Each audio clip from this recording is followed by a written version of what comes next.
আজকে আমার পাশের বাড়ি ভাগ্নির বার্থডে, আমাকে ইনভাইট করেছিল। যার কথা বলছি সে এখন পাশে বসে আছে। হ্যাঁ, এরই বার্থডে। এখন খাওয়া দাওয়া চলছে।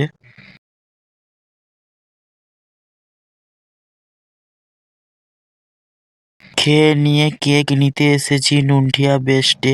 কেক নিয়ে যাওয়ার পর বেলুন ফুলাচ্ছি আমি, বার্থডে গার্লের ভাই।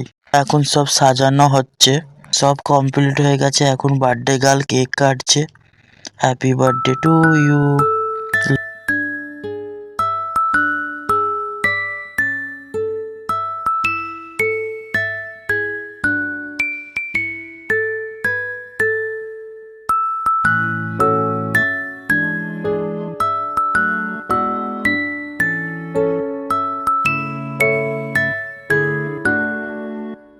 লাইক অ্যান্ড সাবস্ক্রাইব করে দাও এরকম ভিডিও দেখার জন্য।